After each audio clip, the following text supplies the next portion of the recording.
오늘 우리에게 주시는 하나님의 말씀은 신약 성경 사도행전 8장 1절과 11장 19절 말씀입니다. 사울은 그가 죽임당함을 마땅히 여기더라. 그날에 예루살렘에 있는 교회에 큰 박해가 있어 사도 외에는 다 유대와 사마리아 모든 땅으로 흩어지니라. 그때에 스데반의 일로 일어난 환란으로 말미암아 흩어진 자들이 베니게와 그브로와 안디옥까지 이르러 유대인에게만 말씀을 전하는데. 아멘.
아멘.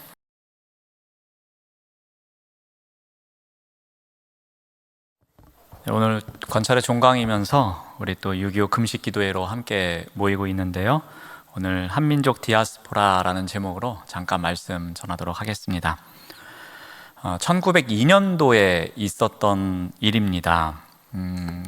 이 하와이 이민을 모집하는 공고문이었는데요. 그 가운데 이런 내용이 들어가 있습니다. 하와이는 기후도 좋고 일거리도 많다. 숙소도 제공되고 치료비는 고용주가 부담한다. 어디든 학교가 있어 자식들을 가르칠 수 있다.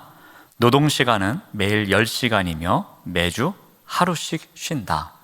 자, 이런 공고문을 보고 가고 싶습니까? 안 가고 싶습니까? 가고 싶어요? 일주일에 6일씩이나 일하는데요. 그리고 하루에 10시간씩 노동을 하는데도 가고 싶으세요? 네.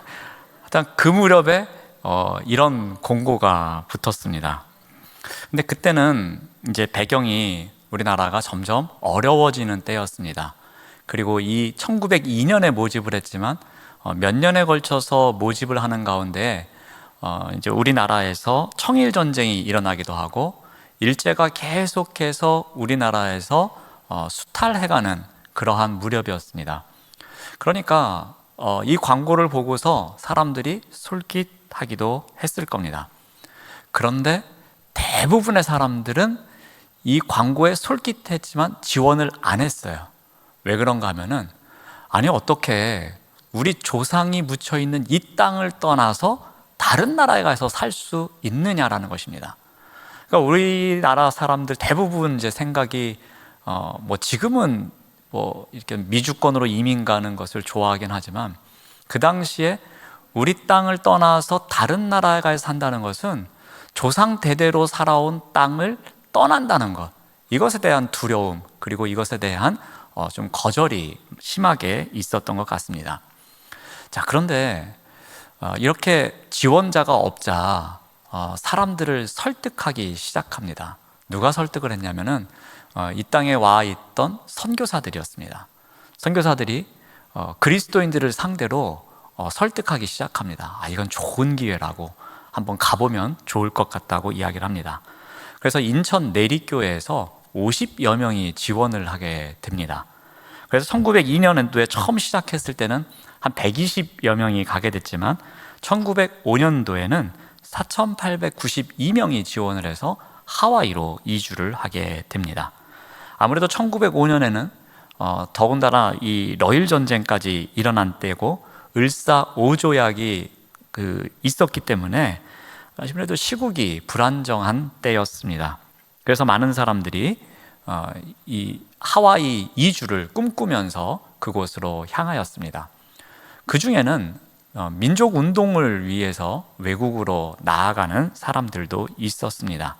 그리고 그리스도인들도 어느 정도 포함이 되어 있었습니다. 자, 그런데 그곳에서 살았던 사람들의 일기 가운데 하나가 이렇게 기록되어 있습니다. 아침 4시 반이면 일어나 밥을 지어 먹고 5시까지 정거장에 나가서 5시 반이면 농장으로 들어간다. 30분 점심시간을 제외하고 오후 4시 반까지 꼬박 쉬지 않고 10시간 동안 일한다. 일하는 동안에는 허리를 펴거나 담배를 피울 수도 없다. 우리는 죄수처럼 번호로 불린다. 10시간 노동으로 하루 받는 품삯이 남자가 67센트, 여자가 50센트다. 그 돈으로는 생활비도 대기 어려울 정도다. 숙소는 군인 막사 같은 판잣집인데 한 칸에 4명씩 기거했다. 이부자리라고는 담요 한 장뿐이다 라는 기록이 있습니다. 사람들을 모집할 때는 1년만 고생하면 부자가 될 수 있다고 이야기를 했습니다. 그런데 이건 부자가 아니라 거의 골병 들어서 돌아오는 일이 됩니다. 그래서 이곳에 갔던 사람들 중에서 일부는 향수병 때문에 자살하는 사람도 생겼다고 합니다. 그리고 농장주들이 매우 차별을 하였고 마치 노예처럼 취급을 했다고 합니다. 때로는 먼저 와서 자리를 잡고 있는 중국 사람들과 일본 사람들에게도 차별을 당하는 가운데 힘든 삶을 살았다고 합니다. 그래서 대부분의 이주민들은 1년이나 2년 계약이 끝나면 다시 우리 땅으로 돌아오는 일이 많았다고 합니다. 또는 그곳에서 미국 본토로 건너가는 사람들도 있었습니다. 하와이 이민 생활의 실상이 알려지면서 사람들이 그곳에 가면 고생한대 라고 소문이 나기 시작하니까 1907년에 9명이 들어간 것을 마지막으로 대략 한 6년간의 이 하와이 이주 공고와 그리고 그곳에 노동자들이 가는 일이 이제 끝나게 됩니다. 이 하와이 이민은 한말 우리 민족이 겪어야 했던 이 쓰라린 역사적 경험 가운데 하나였습니다. 어떻게 보면은 사기성이 강한 모집 공고였죠. 그런데 그러한 일에 교회가 연관되었다는 것이 이제 문제가 됩니다. 그러한 가운데서도 이 하와이 이주는 몇 가지 의미를 갖고 있습니다. 하나는 한민족이 흩어질 기회가 되었다는 겁니다. 그래서 이 하와이 이주로 끝나는 것이 아니라 그 이후에 미국 본토로 가는 그러한 사람들이 생겨났다는 것입니다. 또 하나는 이런 이민 간 사람들이 친목단체를 만드는 가운데 나중에 나라를 빼앗겼을 때에 민족 운동을 돕는 해외의 베이스 캠프 역할을 해줬다는 겁니다.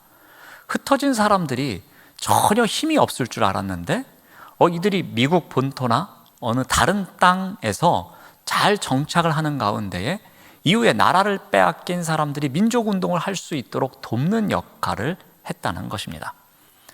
또 하나 이 교회의 역사에 있어서 매우 중요한 것은 무엇이었냐면은 이 흩어진 사람들 가운데에 그리스도인들도 있었다는 겁니다. 근데 그리스도인들이 어떻게 했을까요? 그 흩어진 곳에 가서 모여서 예배를 드리고 함께 기도하는 가운데 이 어려움을 이겨내고자 노력했다는 것입니다. 말 그대로 한민족 디아스포라를 만들어가기 시작했다는 겁니다. 어떻게 보면은 한민족 디아스포라의 오리진이 되지 않을까 그런 생각도 해봅니다. 해외 선교의 전통을 수립할 수 있었던 기회였습니다. 여러분, 디아스포라 이 말은 흩어지다라는 뜻을 갖고 있습니다. 원래는 이 팔레스타인 지역 이외에 살아가고 있는 유대인들, 그들을 이야기할 때에 이 디아스포라 유대인이라는 표현을 사용합니다. 유대인들이 팔레스타인 지역 이외로 흩어지기 시작한 것은 BC 8세기 말로 갑니다. 그때 북이스라엘이 아수르에 의해서 멸망하게 되자 그들이 팔레스타인 지역이 아닌 다른 곳으로 끌려가고 흩어지게 되어서 유대인들이 함께 모여 살지 못하는 일을 겪게 됩니다. 또 시간이 지난 다음에 남유다가 바벨론에게 멸망하게 됩니다. 그때도 또 포로로 끌려갑니다. 그리고 이곳저곳으로 흩어지게 됩니다. 또다시 디아스포라 유대인이 생겨납니다. 오늘 본문에도 디아스포라 유대인들의 이야기가 나옵니다. 8장 1절은 이렇게 기록하고 있습니다. 그날에 예루살렘에 있는 교회에 큰 박해가 있었습니다. 그리고 사도 외에는 다 유대와 사마리아와 모든 땅으로 흩어지니라. 이 유대인들이 디아스포라 했다고 기록합니다. 박해가 있었습니다. 어려움이 있었습니다. 그래서 이들이 흩어질 수밖에 없었습니다.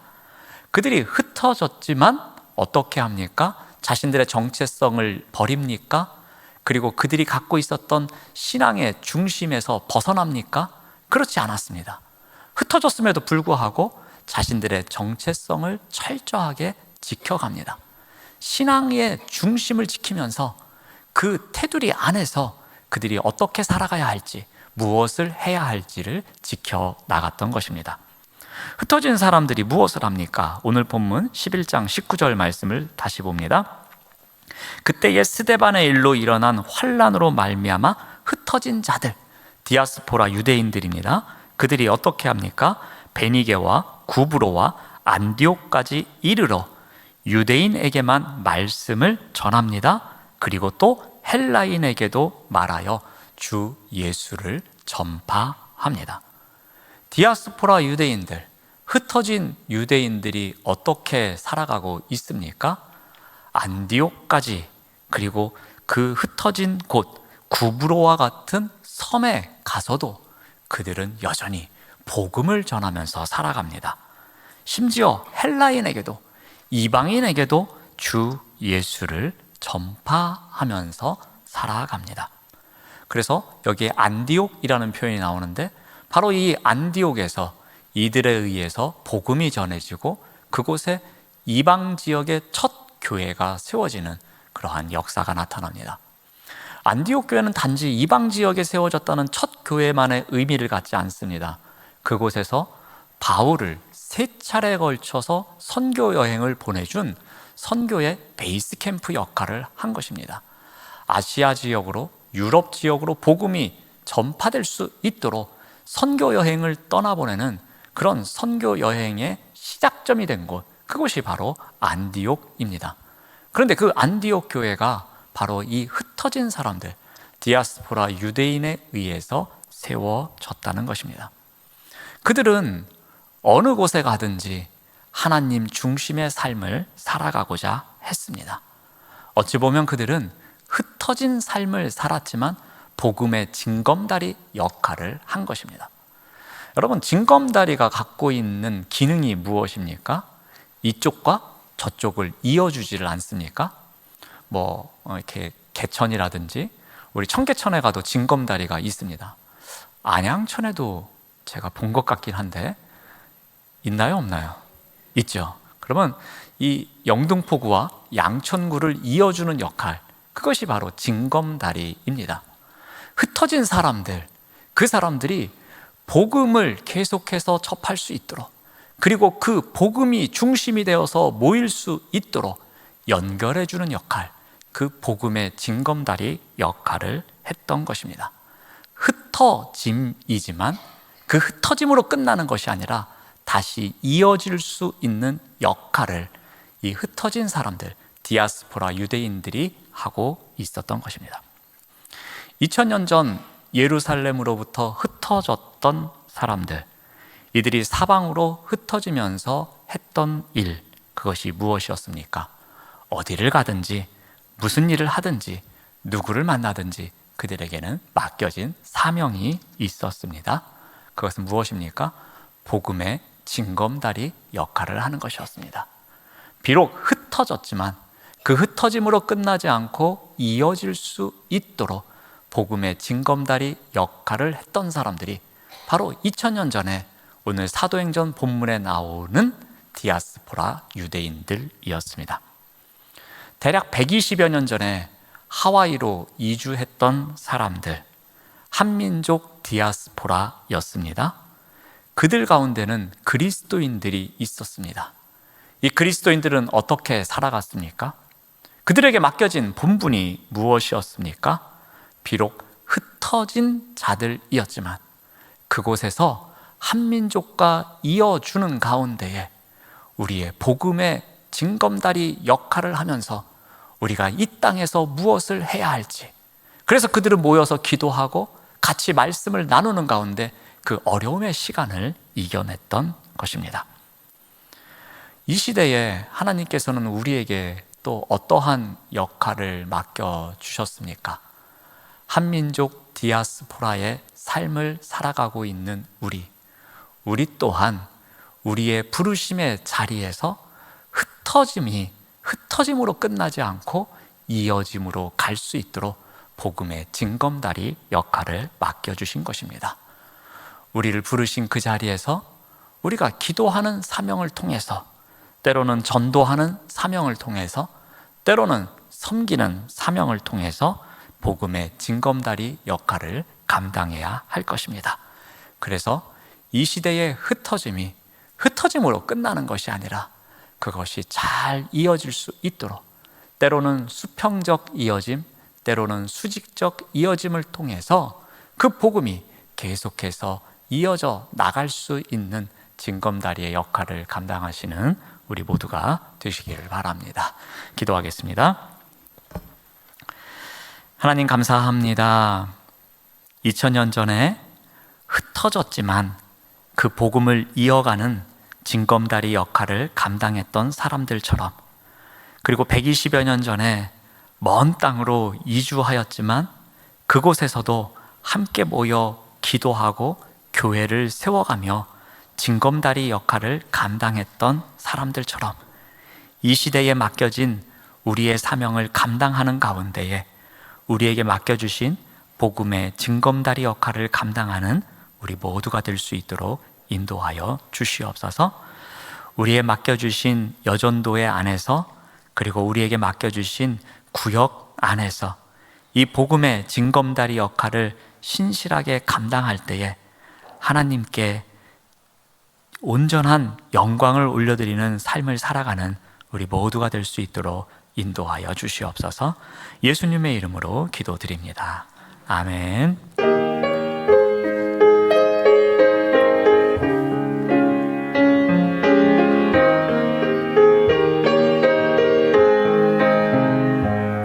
네, 순서지를 참고해 주시기 바랍니다.